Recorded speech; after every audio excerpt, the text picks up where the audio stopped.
आज का हमारा जो विषय है वो है परमेश्वर और हमारा धन। क्या है हमारा विषय?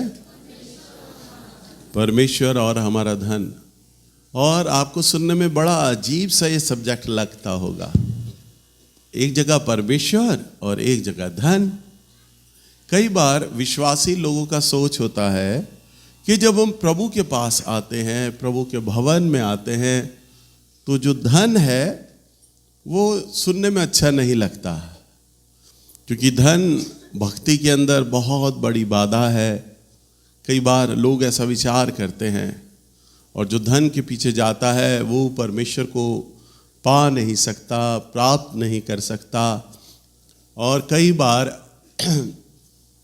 प्रभु के भक्त लोग जो सुसमाचार प्रचार करते हैं, कई पास्टर्स लोग वो प्रचार करते हैं कि जो धन है वो सेवा में मांगना नहीं चाहिए, बोलना नहीं चाहिए। और तभी कई बार मैं अपनी कलीसिया को बार बार ये बातें समझाता हूँ, बताता हूँ कि आज बहुत से यूट्यूबर हैं जो प्रभु का वचन का प्रचार करते हैं।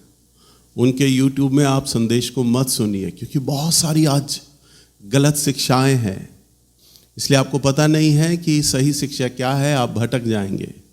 परंतु मैं जो कुछ भी आपसे बताऊंगा, मैं परमेश्वर के वचन से उसको साबित करूंगा, प्रूव करूंगा कि जो धन है वो किस प्रकार से हमारे लिए बहुत आवश्यक है।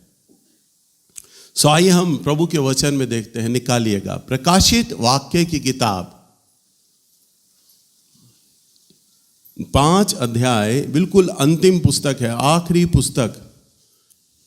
प्रकाशित वाक्य की किताब 5 अध्याय और इसका 11 पद। जब मैंने देखा तो सिंहासन और उन प्राणियों और उन प्राचीनों के चारों ओर बहुत से स्वर्गदूत का शब्द सुना। हाँ, क्या कहता है? और जब मैंने देखा तो सिंहासन के उन चारों प्राणियों, उन प्राचीनों यानी स्वर्गदूतों, करूबों और जितने भी प्रभु के भक्त लोग हैं, अब्राहम, इसहाक, याकूब, आदम, एलिया, एलाइजा, सब जितने भी भक्त लोग हैं जिन्हें हम पुराने नियम में पढ़ते हैं, वो सब लोग प्रभु के सिंहासन के सामने हैं, प्राचीन लोग। और लिखा बहुत से स्वर्गदूतों का शब्द सुना जिनकी गिनती लाखों और करोड़ों की थी। जिनकी गिनती लाखों और करोड़ों की, यानी उन्हें गिना नहीं जा सकता था। इतने सारे स्वर्गदूत, समुंदर के समान भीड़ दिखाई दे रही है, अंतहीन भीड़ है। और ऐसे भक्त लोग प्रभु के स्वर्ग के सामने, और स्वर्गदूत एक शब्द ऊंचे शब्द से कहते हैं 12वें पद में, वे ऊंचे शब्द से कहते थे, वध किया हुआ मेमना ही सामर्थ्य। अब प्रभु को क्या चढ़ाया जा रहा है? देखो, प्रभु के सिंहासन के सामने क्या क्या बातें चढ़ाई जा रही हैं। अच्छा, जो प्रभु के सामने जो चीजें चढ़ाई जाती हैं वो शुद्ध होती है ना? होती है या नहीं? बताओ। अब बोलिए, देखिए यहां पे क्या लिखा है? प्रभु का वध किया हुआ मेमना। वध किया हुआ मेमना की सामर्थ यानी कौन? प्रभु यीशु मसीह।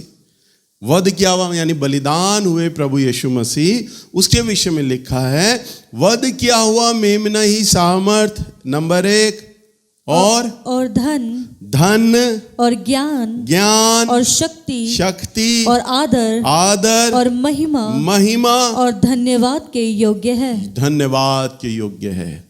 ये बातें प्रभु के सामने चढ़ाई जा रही हैं। परंतु यहां हम एक शब्द को देखते हैं। दोबारा बोलो बेटा। वे ऊंचे शब्द से कहते थे, वध किया हुआ मेमना ही सामर्थ्य और धन। क्या है? क्या लिखा है प्रभु के वचन में? और धन, यानी धन जो है स्वर्ग में चढ़ाया जा रहा है प्रभु को। यानी इसका मतलब क्या है? धन जो है वो बुरा नहीं है। धन के द्वारा हम आराधना करते हैं, धन के द्वारा हम प्रभु को चढ़ाते हैं, उसको ऑनर देते हैं, उसकी हम सेवा करते हैं। यानी इसका मतलब जो धन है वो बुरा नहीं है, लोगों की मानसिकता है, कई बार सुसमाचार प्रचारक पादरी लोग बोलते हैं जो धन है ना चर्च में नाम भी नहीं लेना चाहिए, क्योंकि भक्ति से धन का क्या मेल मिलाप। तो इसलिए अभी मैंने आपके सामने सब्जेक्ट रखा ना, मैंने सब्जेक्ट ही ऐसा चुना है, परमेश्वर और हमारा धन। दोनों चीज अलग अलग होती हैं परंतु दोनों एक समान है। प्रभु की वेदी पे धन चढ़ाया जा रहा है, बाइबल बताती है प्रकाशित वाक्य की किताब में, और लिखा है कि जो धन है वो प्रभु को चढ़ाया जा रहा है, वो प्रभु को चढ़ाया जा रहा है। सो धन क्या है? वो दुष्ट नहीं है, धन दुष्ट नहीं है, धन में कोई खराबी नहीं है। तो खराबी कहां पर है? हम देखते हैं प्रभु का वचन में, नए नियम से निकालो, पहला तीमुथियुस की किताब, इसका 6 अध्याय और इसका 10वां पद। क्योंकि रुपयों का लोभ सब प्रकार की बुराइयों की जड़ है। हाँ, क्या कहता है वचन? क्योंकि रुपयों का लोभ, यानी जो धन है ना वो दुष्ट नहीं है, वो खराब नहीं है, परंतु उसका जो लोभ है, लालच, वो क्या है? बुराइयों की जड़ है। वचन में लिखा है धन का लोभ बुराइयों की जड़ है। आगे, जिसे प्राप्त करने का प्रयत्न करते हुए बहुतों ने विश्वास से भटक कर अपने आप को नाना प्रकार के दुखों से छलनी बना लिया। हाँ, यानी कितने लोगों ने अपने आप को क्या डाला? दुखों में छलनी बना दिया, विश्वास से भटक गए, धन के लालच में पड़ गए, धन के पीछे दौड़ने लग गए और वो भटक गए। धन देखो परमेश्वर की महिमा के लिए इस्तेमाल होता है, जैसे धन्यवाद है, गीत है, महिमा है, मेमने का लहू है, उसके समान, प्रभु के मेमने के लहू के समान भी प्रभु ने धन को उपमा दी है, धन को स्थान दिया है। अगर हमारा प्रभु अपने आप को चढ़ाने के लिए धन को स्थान दे रहा है, इसका अर्थ है धन में कोई खराबी नहीं है, कोई कमी नहीं है। परंतु खराबी कहां पर आ जाती है? धन के लोभ में, धन के लोभ में। जब मनुष्य अपने विश्वास से भटक जाता है, अपने विश्वास से भटक जाता है। उदाहरण के लिए, जैसा कि आज कई लोगों की इस समय दुकान होगी, दुकान करते होंगे, चलाते होंगे, और संडे का जो दिन है वो छुट्टी का दिन है, ग्राहकी का टाइम है, क्योंकि सभी जगह पर छुट्टी होती है, सब लोग फ्री होते हैं, ग्राहक ज्यादा आते हैं दुकान पर। तो जो दुकानदार आदमी होगा ना, उसको बोलो कि भाई आप चर्च चलो, तो कहेगा नहीं जी, उस दिन तो बड़ा कमाई का मौका होता है, मैं आ ही नहीं सकता। और जो आदमी प्रभु को जान गया यहाँ पर आकर, और अगर वो दुकान खोल ले तो उसके लिए एक परीक्षा आ जाएगी, भाई 6 दिन तो मेरी दुकानदारी इतनी होती नहीं जितनी संडे के दिन ग्राहक आते हैं मुझे देखने के लिए, हैं, और उस दिन तो मेरी डबल कमाई हो जाती है, दुगनी तिगनी कमाई होती है, वो तो मैं दिन खराब कर ही नहीं सकता, हैं। बाकी 6 दिन तो काम चलता है, परंतु संडे का दिन तो चांदी होती है मेरी। तो वो क्या हो गया? धन का लोभ, धन का।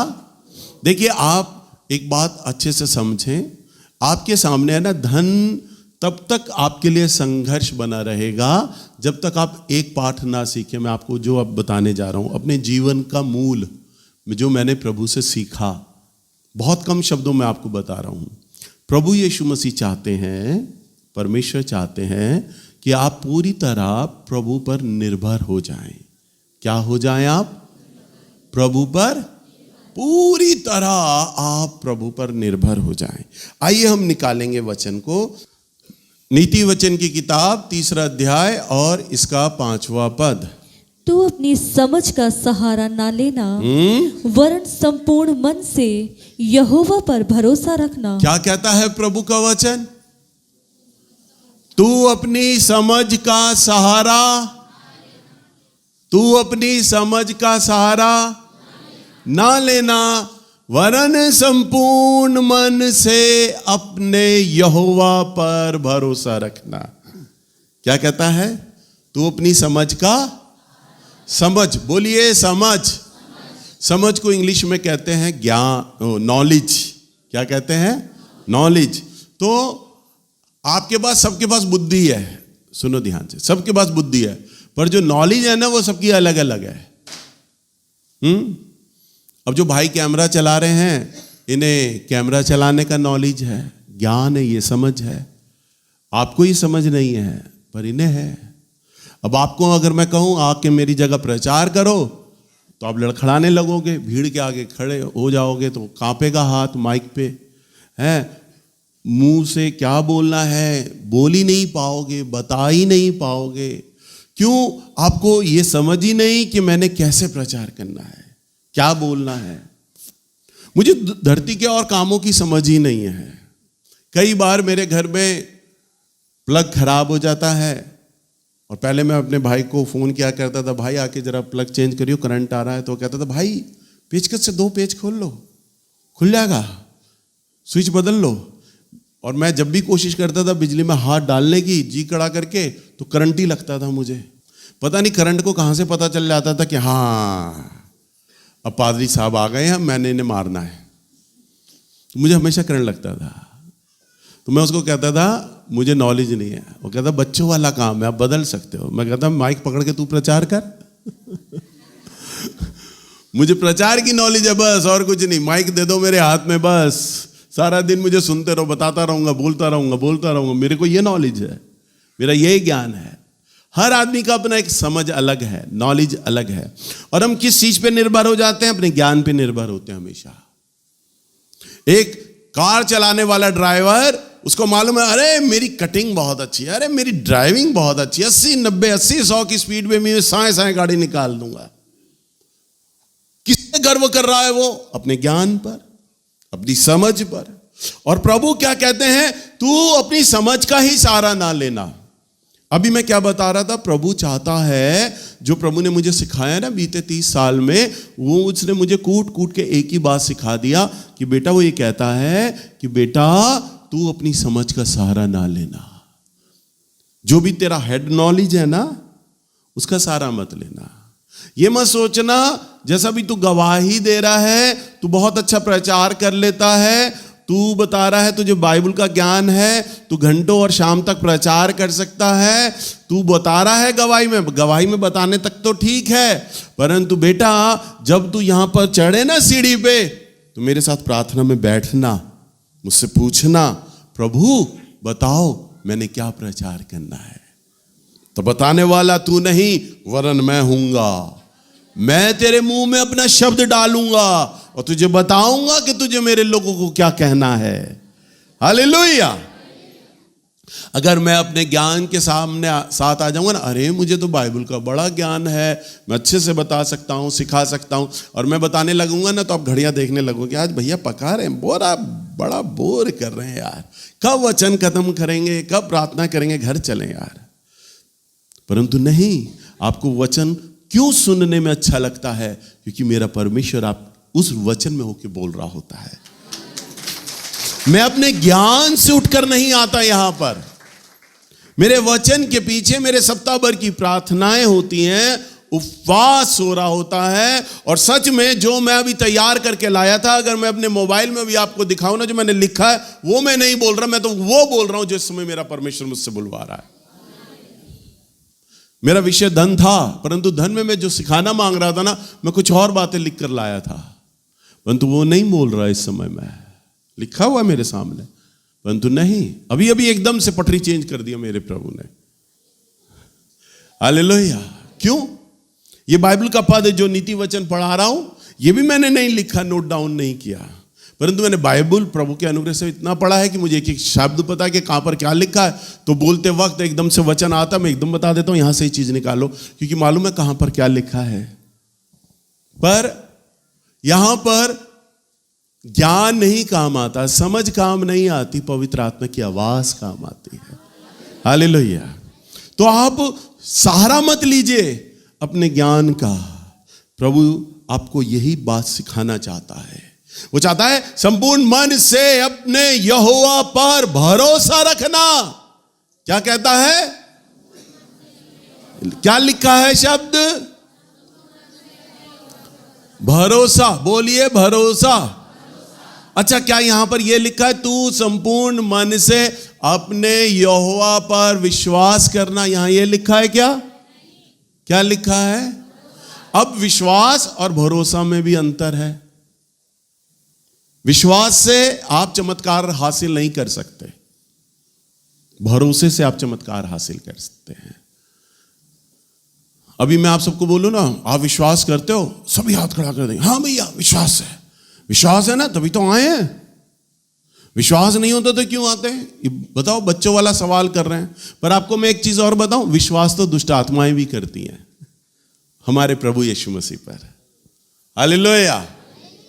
प्रभु यीशु मसीह जब ग्रासेनियों की झील के किनारे जब उतरे तो वचन में लिखा है, एक व्यक्ति था जिस पे सेना सवार थी और वो नंगा हुआ करता था, लोग उसे जंजीरों से बांध कर रखते थे। और जैसे ही प्रभु अपने चेलों के संग आए तो वो जोर से चिल्लाया और उसने प्रभु को देखकर कहा, हे परम प्रधान परमेश्वर के पुत्र। यूं बोला। दुष्ट आत्माएं प्रभु यीशु मसीह को देखते ही बोल रही हैं।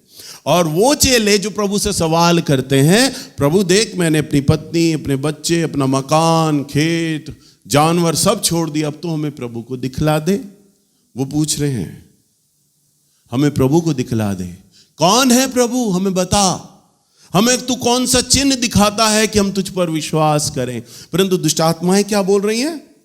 परम प्रधान परमेश्वर का पुत्र है ये। क्या बोल रही है?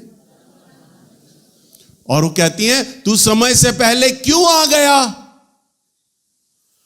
प्रभु यीशु मसीह कब आएंगे? किस समय की बात कर रहे हैं वो दुष्ट आत्माएं? मालूम है? प्रभु यीशु मसीह का दूसरा आगमन होने वाला है इस धरती पर। हालेलुया। बाइबल की पुराने नियम की सारी भविष्यवाणियां पूरी होती जा रही हैं। सो हर एक आत्मा, चाहे वो पवित्र हो चाहे वो दूषित आत्मा हो, हर एक आत्मा प्रभु पर विश्वास करती है। इसलिए यहां पर विश्वास प्रभु यीशु मसीह पर नहीं, वरन लिखा है भरोसा रखना। क्या रखना? तो विश्वास और भरोसा दोनों में अंतर है। विश्वास अभी मैंने बताया ना, दुष्ट आत्माएं भी करती है। तू समय से पहले क्यों आ गया हमारा न्याय करने? और भरोसा एक अलग चीज है। आप विश्वास भी करते हो परंतु भरोसा नहीं करते। समझ पा रहे हो? परंतु यह भरोसा मुझे है, यह भरोसा क्योंकि मेरे प्रभु ने ना ये वाला पाठ मुझे 30 साल में सिखाया है। मेरे पे डिपेंड हो जा, निर्भर हो जा। जब तेरा साथ कोई नहीं देता तब दूंगा मैं तेरा साथ। मुझ पे भरोसा रखना सीख। भरोसा का मतलब डिपेंड होना, निर्भर हो जाना उस पर। और फिर हम विश्वास नहीं करते उस पर, क्योंकि विश्वास तो दुष्ट आत्माएं भी करती हैं। अगर आप विश्वास कर रहे हो तो आप कौन सी बड़ी तोप चला रहे हो? उस पर डिपेंड होना। प्रभु बटुआ खाली कर दिया है, मकान का किराया अब आप देंगे, राशन अब आप देंगे, बच्चे की फीस आप देंगे, प्रभु सारे खर्चे अब आप उठा लेंगे, राशन का खर्चा आप उठाएंगे और मेरा प्रभु उठाकर दिखा देगा। हालेलुया। वो कहता है, आकाश के पक्षियों को देखो, ना वो बोते हैं ना काटते हैं, तो भी तुम्हारा स्वर्गीय पिता उन्हें खिलाता है। तुम चिंता करके अपनी आयु का एक दिन नहीं बढ़ा सकते, परंतु मैंने तुम्हारे नाम को अपनी हथेली पर लिखा हुआ है। वो कहता है, मैंने तुम्हारे सर के बाल तक गिने हुए हैं। हालेलुया। सर के, आपको आपके सर के बाल मालूम है कितने? पर मेरे प्रभु को मालूम है कि आपके सर में बाल भी कितने ना। सर का बाल का मतलब है छोटी छोटी चीजें। जब भविष्यवाणी होती है ना तो आपकी छोटी छोटी चीजें मेरा प्रभु बता रहा होता है। वो भी बड़ी बड़ी नहीं बता रहा होता, छोटी छोटी चीजें वो आपकी जानता है। आपकी हर एक चीज जानता है, उससे कुछ छिपा ही नहीं है। तो क्या लिखना? तो अपनी समझ का सहारा ना लेना, वरन संपूर्ण मन से अपने यहोवा पर भरोसा करना। 6वें पद में, उसी को स्मरण करके सब काम करना, तब वह तेरे लिए सीधा मार्ग निकालेगा। उसी को स्मरण करके, उसी को स्मरण करके तू क्या करना? सब काम करना, तब वो तेरे लिए सीधा मार्ग निकालेगा। कब निकालेगा आपके लिए सीधा मार्ग? जब आप उस पर क्या करेंगे? भरोसा। अच्छा सुनिए, कई बार मैंने ये गवाही दी है, आप में से बहुत लोगों ने गवाही नहीं सुनी होगी। सुने ध्यान से। एक बार एक पिता था, वो हमेशा उसका दवाइयों की कंपनी थी और प्रभु की सेवा किया करता था वो बाप। और प्रभु ने उसकी सेवाओं को देखा और उसके दवाइयों के काम को बहुत बढ़ाता चला गया। अब उसका बेटा जवान हुआ। हर बाप की ख्वाहिश होती है मेरा बेटा मेरा व्यापार संभाले। उसने चेयरमैन की कुर्सी पर अपने बेटे को बैठाया, बेटे को अधिकार दिया, अब सारे कंपनी के अधिकार तू लेना। बेटे ने अपने बाप से छूटते ही कहा, पापा हमारा बिजनेस इससे भी कहीं ऊंचाई पे जा सकता था, आप ऊंचाई पे लाए हैं इस बिजनेस को, अच्छी बात है, पर हमारा ये बिजनेस है ना और ऊंचाई पे जा सकता था। आपने सारा समय तो बाइबल प्रार्थना में सेवा में गवा दिया, तो अगर आप वो समय काट लेते और बिजनेस में लगाते हमारा बिजनेस बहुत ऊंचाई पे जाता। उसे कहा नहीं बेटा, आज जो हमारा बिजनेस है ना वो प्रभु के सामर्थ्य के ही द्वारा आज हमारा ये मुकाम है। उसने कहा देख, मैंने अब दोबारा प्रभु के प्रचार के लिए निकलना है, तू भी मेरे साथ चल, हम 3 महीने के लिए चलेंगे। बेटे ने कहा पापा अगर हम 3 महीने के लिए गए ना तो कंपनी में बहुत बड़ा लॉस आ जाएगा। उसने कहा बिल्कुल लॉस नहीं आएगा, तू चल तो सही। बेटे ने कहा अच्छा, एक शर्त है आपके सामने, अगर कंपनी में लॉस आ गया अब की बार तो आप प्रार्थना करना प्रचार करना बंद कर देंगे, आप बिजनेस पे ध्यान देंगे मेरी तरह। बाप ने कहा ठीक है बेटा, अगर लॉस हुआ बिजनेस में तो मैं प्रचार करना प्रार्थना करना बंद कर दूंगा। अब क्या हुआ, बेटे ने चार्टर्ड अकाउंटेंट को बुलाया, चीफ सुपरवाइजर को बुलाया, उससे बोला अच्छा ये बताओ हम 3 महीने में कितना प्रोडक्शन हम दवाइयों का बना सकते हैं। उन्होंने कहा साहब अगर हम 3 महीने में करें तो 5 करोड़ रुपए तक की हम दवाइयाँ हम सेल कर सकते हैं। अकाउंटेंट से पूछा इतना हो जाएगा? उसने कहा हाँ जी, हमारे जो बीते दिनों में जो सेल चल रही है, जो बिजनेस की रफ्तार है वो यही है, हम 3 महीने में 5 करोड़ रुपए का बिजनेस हम कर लेंगे। बेटे ने भी आंकड़े चेक करे, बेटा भी कहता हाँ 5 करोड़ रुपए तक तुम चलेंगे। बेटे ने बाप ने कहा अब तो तुम मेरे साथ प्रचार पे चल। उसने कहा बाबा बिजनेस अगर 1 करोड़ भी घट गया ना, 4 करोड़ पे भी आ गया तो भी आप बाइबल पढ़ना बंद कर दोगे और प्रचार पे जाना बंद कर दोगे? वो कहता हाँ मैं कर दूंगा, तू चल तो सही। अब वो बेटे को ले गया, शहर शहर गए वो दोनों प्रभु का प्रचार करने, हेलीकॉप्टरों से जाते प्रचार करते 3 महीने तक। अब बेटे को चिंता, मैं बाप के साथ 3 महीने के लिए आ तो गया, बिजनेस में बहुत बड़ा लॉस होगा क्योंकि बाप भी फैक्ट्री कंपनी में नहीं है, बेटा भी नहीं है, कौन संभाल रहा होगा, सारा काम खराब हो गया होगा। अब बेटा आया, 3 महीने खत्म हुए, बेटा आया और जल्दबाजी में सबको बुलाया। उसने स्टाफ को फटाफट आओ और मुझे रिपोर्ट दो। अकाउंटेंट को बुलाया, चीफ सुपरवाइजर को बुलाया, प्रोडक्शन मैनेजर को बुलाया, बताओ क्या है हमारी कंपनी की हालत। उसने कहा जी जब आप जा रहे थे तो ये आपने टारगेट तय किया था कि हमारा 3 महीने में 5 करोड़ का बिजनेस होगा। कह रहा हाँ जी बात याद है मुझे, 5 करोड़ का बिजनेस। उसने कहा जब आप प्रभु की सेवा के लिए 1 महीने के लिए गए ना तो 5 करोड़ का बिजनेस तो हमने उसी महीने में कंप्लीट कर लिया था। दूसरे महीने भी 5 करोड़ का बिजनेस हमने कर लिया, तीसरे महीने भी हमने 5 करोड़ का बिजनेस कर लिया, 15 करोड़ रुपए कमा चुके हम इन 3 महीने में। हालेलुया। बेटे की आंखें खुली रह गई, पापा ये कैसे हुआ? उसने कहा बेटा जब मैं प्रभु के काम के लिए जाता हूं ना तो मेरा परमेश्वर स्वर्ग छोड़कर मेरा काम देखने आ जाता है। हालेलुया। और हमने 3 गुना कमाया। और उस आदमी का नाम था जॉनसन। क्या नाम था? और उसका बेटा ने कंपनी का नाम बनाया जॉनसन एंड जॉनसन। दवाइयों की कंपनी है ना, बेबी पाउडर, इतनी बड़ी कंपनी, बाप बेटों की कंपनी है जॉनसन एंड जॉनसन। आज भी वो सुसमाचार प्रचार करते हैं। उनकी कंपनी को प्रभु ने पूरे संसार में फैला दिया। हालेलुया।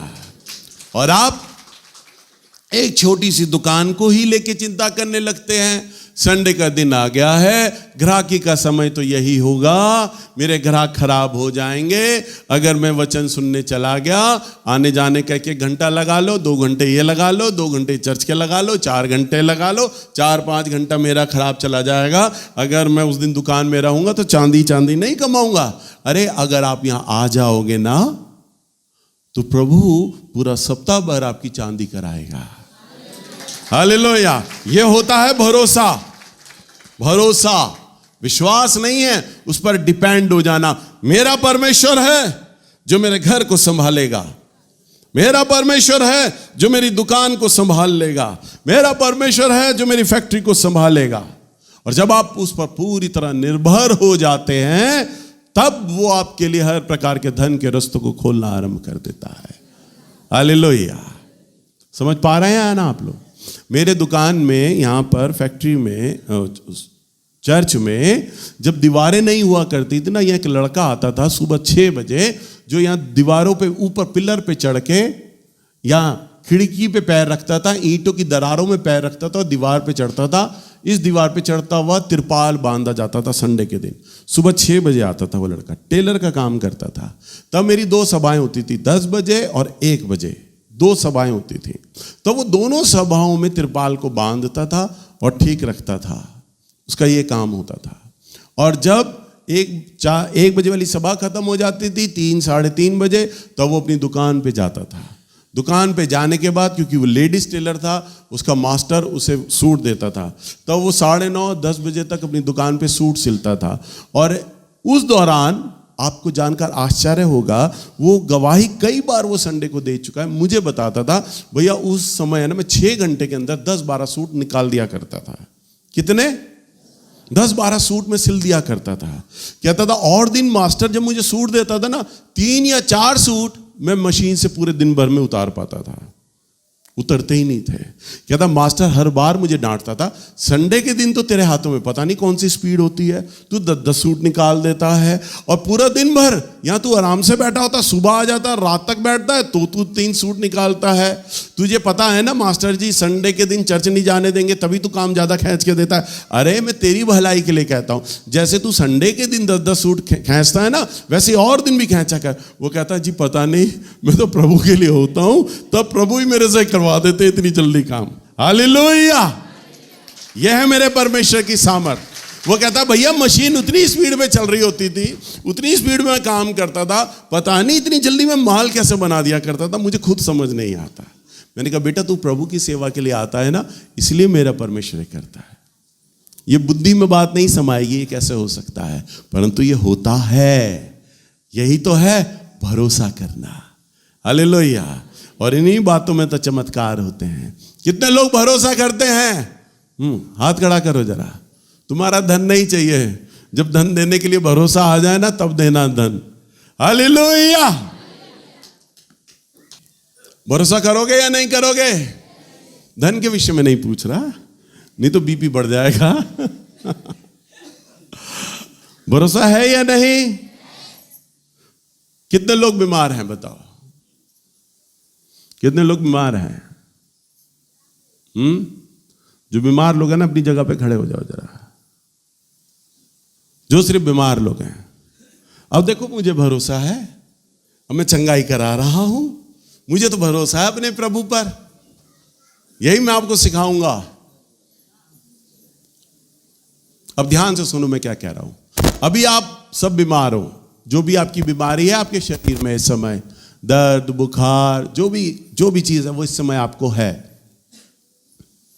मैं जो कहने जा रहा हूं ना उसे सुनो ध्यान से, बस जो मैं कहूंगा, क्योंकि मुझे अपने प्रभु पर भरोसा है और मेरा परमेश्वर मेरे शब्द को सुन रहा। मैं कोई प्रार्थना नहीं करूंगा, मैं अनाउंस करूंगा और कुर्सी पे जाके बैठ जाऊंगा। बस गवाही वाला गवाही लेता रहेगा, काम मेरा प्रभु करेगा मेरे चर्च में, क्योंकि मुझे अपने प्रभु पे भरोसा है, क्योंकि मेरे प्रभु ने मुझे 30 साल में चीजें सिखाई है। और आप भी सीखो, मैं आपको सिखाना मांग रहा हूं। जो बीमारी है आपकी, उस बीमारी पर पूरा विश्वास करें कि मेरा प्रभु भैया मुझे सिखा रहे हैं कि प्रभु पर भरोसा करना है और प्रभु मुझे चंगा कर देगा। है, मैं अब अपनी बीमारी से, अभी भी आपके अंदर बीमारी चल रही है, वो दर्द वो समस्या है अभी भी आपको, पर अब मैं ये बोल रहा हूं जितने बीमार लोग हैं ना, बारी बारी से आओ और यहां से कूद के मत आना, इधर गैलरी से आओ और आकर गवाही देने लगो कि जो व्यक्ति भरोसा करेगा मेरी उस जगह से यहां तक आने तक और माइक पकड़ने तक मैं चंगा हो जाऊंगा। कोई प्रार्थना नहीं, किसी के लिए कोई प्रार्थना नहीं, मेरा परमेश्वर है, नैल्स हो या ना हो, परंतु प्रभु यीशु मसीह है यहां पर मेरा। हालेलुया। और जब आप वहां से कदम उठाओगे, जैसे ही कहोगे मैंने अब गवाही देनी है, बीमार हो, झूठी गवाही देने के लिए नहीं बोल रहा, सच्ची गवाही देने के लिए, जैसा आपको महसूस होगा वो आप बताना यहां पर माइक पे आके, वो आकर आप माइक पे बताना। जैसे ही आप पहला कदम के लिए उठाओगे ना पैर, चंगाई आपके शरीर में आने लग जाएगी। और यहां तक आते आते आते आते माइक तक आते आते आप चंगे हो जाओगे। और मेरा प्रभु यही तो भरोसा करना आपको सिखाएगा कि मुझ पे भरोसा करो। हालेलुया। तो जो विश्वास करते हैं, जो भरोसा करते हैं मेरे प्रभु पर कि मेरा प्रभु अब चंगा कर देगा, वो आने लग जाओ यहां पर गवाही के लिए। और एक जना आ जाओ, ममता गवाही लो। हालेलुया। सबको जय मसीह की। मैं परमेश्वर का धन्यवाद करती हूँ। मैं कई हफ्ते से सोच रही थी मैं भैया जी से प्रार्थना कराऊं, अब मेरे भैया जी ने मुझे आज खड़ा कर दिया प्रार्थना कराने के लिए। मेरे हाथों में प्रॉब्लम है, मेरे हाथ ऐसे ही रह जाते हैं, जब मैं सोती हूँ, काम करती हूँ, बंद करती हूँ, मुट्ठी बंद नहीं होती है, खुली रह जाती है तो खुली रहती है, बड़ी मुश्किल से मैं बंद करती हूँ। अब मैं आते आते ही मेरे, जैसे भैया जी ने कहा, ठीक हो गई, मेरी प्रॉब्लम खत्म हो गई। मैं परमेश्वर का धन्यवाद करती हूँ। धन्यवाद हो। धन्यवाद यीशु, धन्यवाद यीशु, धन्यवाद यीशु, धन्यवाद यीशु। कितने टाइम से थी आंटी ये प्रॉब्लम? 3-4 महीनों से शुरू हुई थी। अभी ये हाथों की मुट्ठियां ना बंद नहीं होती, खुलती नहीं, बंद नहीं होती, अकड़न हो गई इनके अंदर, अकड़न। पता नहीं है मुझे तो भैया जी। सूजन तो नहीं है, नहीं नहीं कुछ भी नहीं है। हाँ हाँ, प्रभु का धन्यवाद हो। मैं धन्यवाद करती हूँ परमेश्वर का। होता दर्द हो रहा था, अब दर्द नहीं है। हालेलुया। धन्यवाद प्रभु का बहुत बहुत धन्यवाद हो कि परमेश्वर ने चंगाई दी। मैं परमेश्वर का धन्यवाद करती हूँ। जैसे भैया ने खड़ा किया और मैं खड़ी हुई, मेरे हाथ में ना बहुत दर्द था, काफ़ी 1 साल हो गया पूरा। मेरे ना हाथ तो मतलब जो नस है लोग बता दी, बिल्कुल मेरे हाथ पैर नहीं चलते, बिल्कुल भी बहुत दर्द होता है। पर जैसे भैया ने खड़ा करा, जैसे माई मेरी मुट्ठी नहीं बिछ रही थी, मैं बहुत दर्द ऐसे ऐसे मैं कर रही थी, पर मैं परमेश्वर का धन्यवाद करती हूँ। और मुझे ना काफ़ी बहुत आराम, हालेलुया। जो दर्द था वो मेरा बिल्कुल भी नहीं है। मैं खुदा का धन्यवाद, प्रभु का बहुत बहुत धन्यवाद हो। ये नस ऐसे भी मेरी मुट्ठी नहीं बिछ पाती थी, पर मैं परमेश्वर का बहुत बहुत धन्यवाद करती हूँ। अब मेरे बिल्कुल भी कुछ भी दर्द, प्रभु का धन्यवाद हो। सबको जय मसीह की, सबको जय मसीह की। पिछले 1 हफ्ते से मेरे सर में बहुत दर्द था और दवाइयाँ खाने के बाद भी मेरा दर्द नहीं जा रहा था। दवाइयाँ इंजेक्शन सब कर लिया था, दर्द वहाँ भी भैया ने जब खड़ा करा ना तभी मेरे बहुत दर्द होता, लेकिन चलते चलते मेरा वाकई में काफ़ी हालेलुया। परमेश्वर का बहुत बहुत धन्यवाद हो। मुझे छुआ है उसके लिए मैं धन्यवाद देती हूँ। प्रभु का धन्यवाद हो। तो मैं सुबह उठी, मैं एकदम से बुखार उखार मेरे को कुछ नहीं रहा, हाथ पैरों में दर्द था, कमर में भी दर्द रहता। मैं आई हूँ तो अब जब भी दर्द है, अब मेरे दर्द नहीं है कुछ। प्रभु का बहुत बहुत धन्यवाद हो कि परमेश्वर ने बेटी को छुआ। और सच में यहाँ आने से मेरा शरीर ऐसा लग रहा कि बुखार भी नहीं है, कुछ नहीं है, मेरा शरीर बिल्कुल ठीक है। प्रभु का धन्यवाद हो। सबको जय मसीह की। जय मैं मसीह 1 की। साल से बीमार थी, तो मेरे हार्ट की दिक्कत है। तो अगले हफ्ता भैया प्रार्थना के संडे के, तो उसी दिन से तो मेरे को बहुत बहुत आराम बाटे। और जो आराम नहीं थे पैर वैर में, ये हाथ वाथ में सब जकड़न था ये सब, लेकिन आज ये सब आराम लग रहा है। प्रभु का धन्यवाद बहुत बहुत मैं धन्यवाद करती हूँ। प्रभु का बहुत बहुत धन्यवाद हो कि परमेश्वर ने अपनी बेटी को चंगाई दी। सबको जय मसीह की। जय मसीह की। मेरे को 5 साल से खांसी, हमारी सांस फूलती है, अब बिल्कुल ठीक है। हालेलुया। छाती में दर्द प्रभु का बहुत बहुत धन्यवाद हो। आपको माता जी अब ठीक लग रहा है? अब तो सांस नहीं फूल रहा आपका? नहीं, पहले मैं बहुत बीमार थी, मेरे कमर में हर इतनी दर्द थी। मैं जब से बैठी मेरे इतनी दर्द थी, अब एकदम बिल्कुल ठीक हो जाए। मैं प्रभु जी के धन्यवाद करती हूँ। प्रभु का बहुत बहुत धन्यवाद हो कि परमेश्वर ने बेटी को चंगाई दी। सबको जय मसीह की। मेरे को 1 साल से अस्थमा की बीमारी है। लोग कहते थे इस उम्र में अस्थमा हो ना, वो सही नहीं है। मैं कई दिन से इतना घबरा गई थी। प्रभु आप ही हैं कि मुझे चंगाई दे सकते हैं। जो भी मुझे कह रहा था अस्थमा सही नहीं है। अभी मैं अपने पति से भी 2 दिन पहले गए थे, अस्थमा सच में सही नहीं होता क्या, मुझे इतनी ज़्यादा हो रहा है इस समय। तो क्या हाँ ये तो सही है, मैं कहीं मुझे बड़े अस्पताल में दिखाऊं। फिर भी लोगों से मैं यही कहती थी वो मुझे प्रभु ठीक करेंगे, प्रभु ही चंगाई देंगे। आज मेरा भरोसा है कि परमेश्वर ने आज अस्थमा से छुटकारा। हालेलुया। मैं इसका प्रभु का धन्यवाद। प्रभु का बहुत बहुत धन्यवाद हो। सबको जय मसीह की। जय मसीह की। जो भैया ने बोले ना प्रभु पर भरोसा है तो उठ के गवाही दो। फिर भी मैं नहीं आ रही थी कि ये मेरा पुराना दर्द है ना। फिर एक बात मैं सोच रही कि हमारे भरोसा तो प्रभु पर है ना, क्योंकि प्रभु आज 10 साल से मुझे संभालते आ रहे हैं। और वो सबको पता है कि मेरे कमर में दर्द है, इतना दर्द है कि पूरा शरीर मेरा चुभता है, ये झंझनाहट होता है। अब ठीक है बिल्कुल। हाँ, जब मैं आई थी तो मैं बैठ भी नहीं पा रही थी, और ये महीना से हो रहा है ये झंझनाहट हो रहा था, और अभी बैठ नहीं पा रही थी, पूरा मेरा शरीर चुभ रहा था इतना। अभी मुंह में उठ कर खड़ी हुई गवाही के लिए तो मेरा शरीर पूरा गर्म हो गया। हालेलुया। प्रभु का बहुत बहुत धन्यवाद हो। सचमुच परमेश्वर का धन्यवाद हो। आंटी बता रही हैं कई सालों से बीमारी थी और वो अभी यहाँ पर बैठ के वचन भी नहीं सुन पा रही थी, सिर्फ आके चलने में विश्वास के द्वारा गवाही देने में प्रभु ने चंगाई दी। परमेश्वर पर भरोसा है कि ये मेरे कमर का ऑपरेशन अब नहीं होगा, क्योंकि 1 हफ्ते से पहले में भाई बोल रहे थे कि तू ऑपरेशन कराएगी कमर की, कि मेरे 1 महीना से बहुत ज़्यादा दर्द हो रही थी।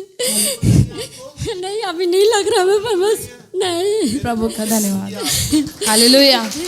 सबको जय मसीह की। जय मसीह। मेरी एड़ियों में और कूल्हे में दर्द हो रहा था, अभी बहुत ज़्यादा हो रहा था। मैं आने लगी, आके बहुत देर तक खड़ी हुई यहाँ पे। भैया ने बोला कि जिसको प्रार्थना करवानी है वो अभी ना आए, खाली बस बोलने के लिए आए। तो मैं वापस जाने लगी, वहाँ तक ही गई थी मैं। तो मुझे लगा जैसे मेरे कूल्हे का दर्द और घुटने का दर्द में बहुत आराम हुआ।